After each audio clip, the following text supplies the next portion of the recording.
Colossenses capítulo 1, verso 27 diz o seguinte: a eles quis Deus dar a conhecer entre os gentios a gloriosa riqueza deste mistério, que é Cristo em vocês, a esperança da glória. Diga comigo: Cristo em vocês, diga Cristo em nós, a esperança da glória. Diga bem forte: a Ele toda a glória. Você que está no culto online, coloca essa hashtag, escreva aí: a Ele toda a glória. Hoje, irmãos, é domingo de Páscoa, onde celebramos Jesus que ressuscitou ao terceiro dia. O nosso Senhor Jesus está vivo, e você pode dar glória a Deus por isso. E, irmãos, e é porque Ele está vivo que a glória de Deus continua se manifestando. A sua glória continua brilhando, essa luz continua operando nas nossas vidas. É porque Jesus está vivo. A glória de Deus não é um evento do passado, mas uma experiência diária. Eu vou repetir: é porque Jesus está vivo que a glória de Deus não é um evento do passado, mas é uma experiência diária. A glória de Deus, irmãos, é um dos temas mais importantes de toda a Bíblia. Isaías 6, versículo 3 e muitos outros versículos da Bíblia dizem que a terra toda será cheia com a glória de Deus. Quando nós estudamos a Bíblia, nós aprendemos que no hebraico, no Velho Testamento foi escrito em hebraico e o Novo Testamento foi escrito no grego. E a palavra glória no hebraico é a palavra kabod. E essa palavra significa abundância, honra, dignidade e esplendor. A palavra glória no grego é a palavra doxa, que significa divino, um esplendor divino, um brilho celestial, um estado de ser magnífico, a grandeza de um ser transcendente, merecedor de honra, um ser majestoso. Buscar a glória de Deus significa glorificar Jesus através de nós, como Jesus glorificou a Deus. Glorificar a Deus e trazer esta glória é a manifestação da presença, do amor, da alegria, do poder que opera cura, sinais e maravilhas, sempre dando a Deus, sempre atribuindo a Ele o reconhecimento de toda a dádiva, o reconhecimento de toda a majestade. Cristo, a esperança da glória. Cristo permite que essa glória de Deus desça sobre nós. Só que o texto não diz somente que essa glória ela chega dos céus direto a nós.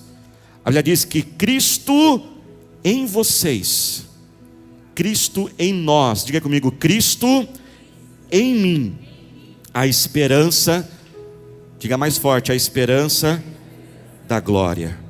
A glória de Deus chega neste mundo através de nós. João 17,4, Jesus declarou: eu glorifiquei-te na terra, tendo consumado a obra que me deste para fazer. Jesus glorificava o seu Pai. Nós encheremos a terra da glória de Deus.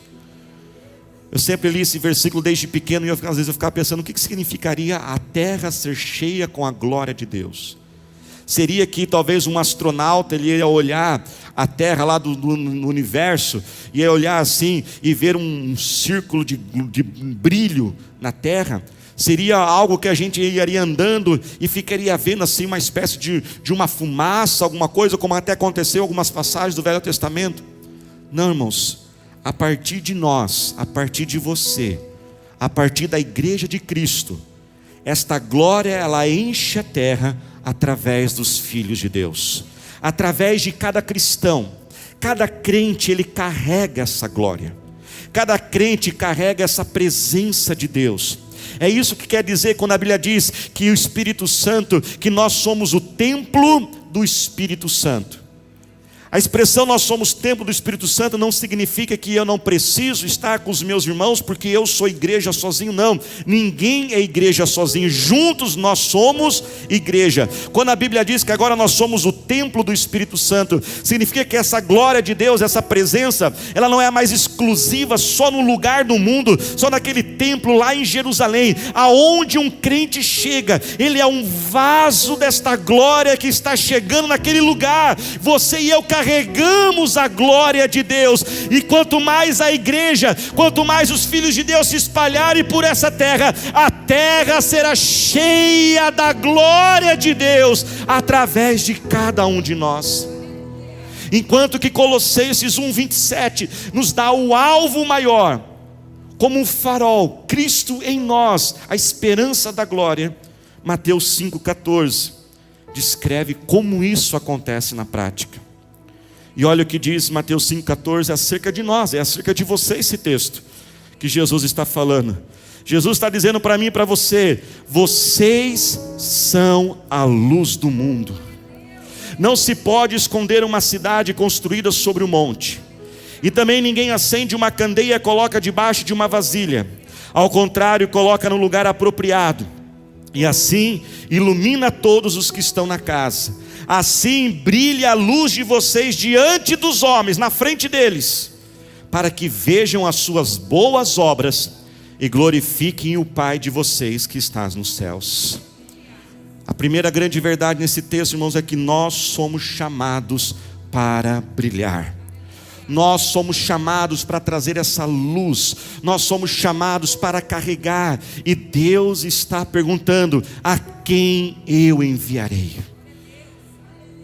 Cadê os meus filhos e as minhas filhas que vão dizer: eis-me aqui, Jesus, pode brilhar neste mundo através de mim? O mundo, irmãos, está em trevas.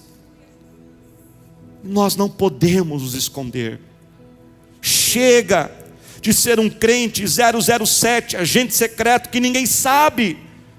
Nós temos que ser, irmãos, aquela pessoa que quando falta do dia de serviço, do trabalho, e você chega no outro dia, as pessoas dizem: olha como você fez falta ontem.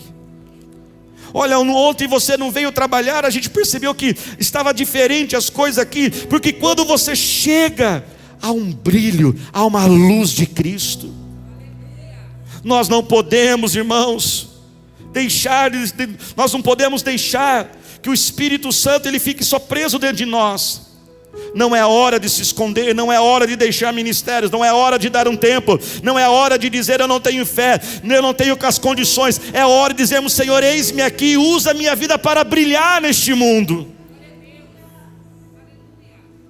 Você sabe por que os hospitais estão tão cheios?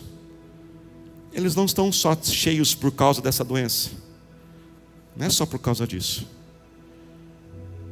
E eu sei que eu estou pregando porque eu tenho passado as últimas 3 semanas no hospital.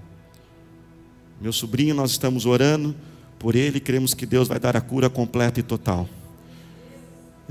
Eu tenho estado lá. Sabe por que os hospitais estão tão cheios? Você sabia que nunca houve tanto acidente como na época que nós estamos vivendo hoje? Não é só a doença. E veja bem, isso não faz sentido, porque se as pessoas eram para estar mais em casas, por que os números de acidentes de trânsito estão aumentando? Por que está tendo mais acidente agora do que antes desse tempo? Porque as pessoas estão dirigindo mais estressadas, as pessoas estão mais angustiadas, as pessoas estão mais aflitas. Uma pessoa da nossa igreja que é dentista, ela falou assim: pastor, aumentou no meu consultório atendimentos de pessoas com fraturas no maxilar na boca. Falou: estou atendendo mais agora do que antes. Eu falei: mas por que está acontecendo isso? Pastor, por causa da violência doméstica. As pessoas estão nervosas. O mundo está em trevas. E Jesus está contando com a gente. Não despreze o Jesus que está em você. Sabe, igreja, deixa eu falar uma coisa. Quando nós temos muito tempo de convertido, às vezes você tem lá 1 ano, 5 anos, 10 anos, 20 anos de crente, a gente esquece como é viver sem Jesus. Porque Jesus é tão natural dentro de nós. Nós ficamos preocupados. Pastor, você não fica? Eu fico preocupado, eu fico nervoso, eu acordo de madrugada preocupado. Mas sabe o que não tem dentro do crente? O crente não tem desespero, porque ele sabe que ele não está por conta própria. Quem não tem Jesus, ele está por conta própria, não é mesmo? Uma pessoa que não tem Jesus, não tem Deus, ela fala assim: Quem vai resolver os meus problemas? Eu mesmo, eu tenho que resolver tudo sozinho, ou seja, eu estou por conta própria. E às vezes a gente começa já a esquecer do que é viver sem Jesus. A gente já não lembra mais daquele desespero. E às vezes há um Jesus tão poderoso dentro de nós, e nós não estamos repartindo. Não despreze uma oração. Não despreze uma oração. Às vezes a gente fala assim, vou fazer uma oraçãozinha, presta atenção nisso. Não existe oraçãozinha. A Bíblia diz que a oração do justo, ela é poderosa. Às vezes a gente fala assim, mas tudo que eu posso oferecer para a pessoa é só uma oração. Eu só vou dar uma oração. Não, ao oferecer uma oração, você está oferecendo Jesus, a esperança da glória. Nesta semana, um grupo de pessoas em nossa igreja, nossos irmãos lá do Doutores da Graça, eles foram na frente do hospital. Não podia entrar no hospital devido às condições do momento. Então eles ficaram do lado de fora no estacionamento, levantaram as mãos e começaram a cantar. E um foi tocando violão e eles foram cantando canções, louvores e músicas de Jesus, do amor de Jesus. Levantaram as mãos e começaram a orar. E eu conversava com uma das pessoas que esteve lá, falei assim, pastor, foi uma experiência. Todas as pessoas que estavam internadas começaram a abrir as suas janelas e iam para as janelas para escutar a gente, e elas choravam, e das janelas levantavam as mãos e agradeciam, obrigado por vocês virem orar. Enfermeiros, médicos começaram a sair da onde eles estavam e começaram a agradecer, obrigado porque vocês oraram por mim. As trevas estão neste mundo, as pessoas perto de nós estão em trevas, em desespero, em angústia, em tormento interno, e Cristo é a luz dessas pessoas, mas Ele vai brilhar através de nós na vida delas. Brilha a luz diante dos homens. A Bíblia nos diz que não se põe uma candeia em lugares baixos. Você não põe uma luz num lugar embaixo, escondido. Você põe, aonde que a gente coloca as luzes, irmãos? Nós colocamos no teto, não é mesmo? Porque quanto mais alta a luz estiver, maior vai ser o seu brilho, maior vai ser a sua luz, mais ela vai dissipar as trevas. Quando nós assumimos um compromisso de sermos luz neste mundo, sabe o que Deus faz com o crente? Ele começa a colocar o crente em lugares altos. Ele começa a exaltar o crente, porque ele sabe que quanto mais altos lugares ele estiver, mais pessoas vão ser alcançadas. Quanto mais pessoas passar na tua loja, mais pessoas vão pegar um pouco desse brilho, desta glória. Quanto mais pessoas estiver naquela reunião sua, mais essa glória vai alcançar. Deus está à procura de jovens que vão dizer, Senhor, me põe naquela universidade, mas eu não vou ser um jovem agente secreto naquela universidade, não. Eu vou falar de Jesus, eu vou fazer célula no intervalo, porque eu quero brilhar essa luz de Cristo. Malaquias 3,18 diz que nós veremos a diferença entre os que servem e os que não servem a Deus. Tempos difíceis servem para Deus mostrar quem serve e quem não serve. Eu sei que muitas vezes, irmãos, vem injustiça em nosso coração. Às vezes a gente olha pessoas fazendo tantas coisas erradas, e a gente pergunta, parece que Deus não está vendo, parece que eles fazem tudo errado, e só dá certo as coisas para Ele, e aí eu estou fazendo certo, e as coisas não fluem para mim. Salmo 37. Mas Malaquias 3,18 diz, e Deus fará a diferença, e mostrará dos que servem e que não servem. Chegou a hora de Deus mostrar a diferença. Nós devemos brilhar essa luz. 2 Coríntios 3,18 diz, nós devemos refletir a glória de Deus, assim como um espelho reflete. Quantos querem refletir a glória de Deus? Só que tem um detalhe. Quando o apóstolo Paulo escreveu 2 Coríntios 3,18, diz, nós vamos refletir a glória de Deus como um espelho. Os tempos, os espelhos na época do apóstolo Paulo, não eram espelhos como nossos dias hoje. Naquela época, os espelhos praticamente eram feitos de metal polido. Então tinha que se pegar um metal e ficar polindo. E para polir um metal precisa ter atrito, precisa ser esfregado. E quanto mais polido ele fosse, maior era o brilho, a eficiência, o reflexo que ele ia produzir. Quando nós nos decidimos a ser luz deste mundo, e Deus nos honra por isso e nos coloca em lugares altos, amém, igreja? E eu quero profetizar, liberar essa palavra. Deus está te colocando em lugares altos. Eu quero declarar essa palavra: Deus está colocando a nossa igreja quadrangular do Iguatemi em lugares altos e vai iluminar ainda mais essa luz. Só que Deus vai nos polir para isso. E Deus vai nos polir às vezes com adversidades. Deus vai nos polir com pessoas. Você está, Jesus, por que o Senhor colocou essa pessoa no meu caminho? É para te polir, meu filho. Às vezes Deus vai permitir situações, pessoas temporárias na nossa vida. Não é destino final a gente ficar ali. Às vezes Deus vai colocar a gente num setor, numa situação, e Deus vai dizer: isso não é para acabar com você, você não vai morrer lá não. É só um período, é só para dar uma polida em você.